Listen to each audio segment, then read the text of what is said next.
বন্ধুরা, আজকে এই যে হেড আছে, এই হেডটার যে সমস্যা ছিল এটাতে শুধু সাব সাউন্ড বেরোতো। তো যাই হোক, আমাদের এই যে পার্টটা ছিল এই পার্টে সমস্যা ছিল, এই জন্য এই সেটের সাবের সাউন্ড কিন্তু আমরা পাচ্ছিলাম। তো এই ভাই কি করছে, আমাদের এই ভাই আরসিএফ এর 1 পেয়ার 18 এই ডেল্টা 9000 দিয়ে চালায়নি। তো যাই হোক, আমাদের কাছে যখন সেটটা নিয়ে এসেছে আমরা তখন দেখছি প্রচুর পরিমাণে ময়লা আছে। এটাতে শুধুমাত্র সমস্যা কি করছিল, শুধুমাত্র সাবের সাউন্ড বেরোচ্ছিল।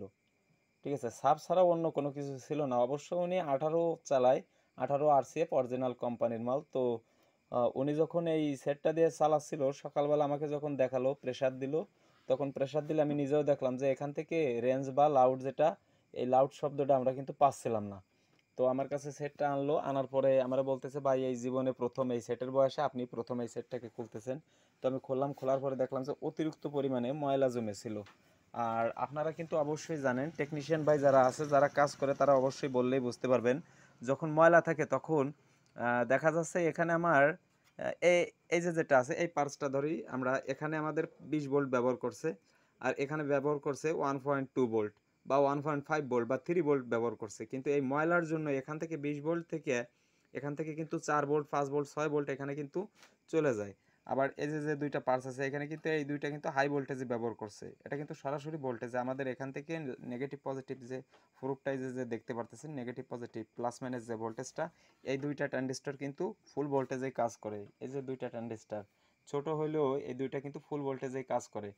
তো এখানে এই যে 5532 যে আইসিগুলো আছে, 5532 যে আইসিগুলো আছে, বা এখান থেকে ময়লা পড়লে বিভিন্ন ধরনের হামিং বা নয়েজ করে, বো বো শব্দ করে, অনেক সময় বাজে শব্দ করে। এই ময়লা যদি পড়ে আপনাদের এই সেটে, তাহলে এগুলো কিন্তু খুবই ক্ষতিকারক। অবশ্যই আমি সবাইকে বলবো যে আপনারা প্রতি সপ্তাহে না পারেন 15 দিন, 15 দিনে না পারেন 1 মাস, 1 মাসে না পারেন অবশ্যই 1.5 মাসের মাথায় একবার আপনারা ময়লাটা পরিষ্কার করবেন। অতিরিক্ত ময়লা যদি জমে থাকে, ফাঙ্গাস পড়ে যায়, বোর্ড নষ্ট করে, পার্টস পাতিতে একটা থেকে আরেকটা এলোমেলো যে একটা ভোল্টেজ, সেই ভোল্টেজগুলো কিন্তু চলে যায়। ভোল্টেজগুলো যখন চলে যায় তখন এই বোর্ডটা কিন্তু মার খাওয়ার সম্ভাবনা থাকে। অনেকের বোর্ড আছে যারা সাউন্ডে ব্যবসা করে, অনেকের বোর্ড আছে যে এতটুকু পুড়ে গেছে, বা বাপার সাইডে পুড়ে গেছে, বা এই অডিও সেকশনে এখান থেকে পুড়ে গেছে, বিভিন্ন সাইড থেকে কিন্তু আহ, পুড়ে যায়। পার্টস পাতি কিন্তু একধার দিয়ে কিন্তু পুড়ে যায়।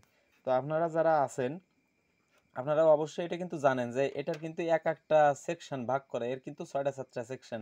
যেমন ওভারলোড প্রোটেকশনে কাজ করতেছে, আবার সাউন্ডের জন্য ব্যবহার করতেছে, ডাইব্যাক সেকশনে ব্যবহার করতেছে, বাফার সাইডে কাজ করতেছে, আবার গেইনের যে সেকশনটা এটা কাজ করতেছে, আবার এখানে ভোল্টেজ রেগুলেটর আছে আপনার,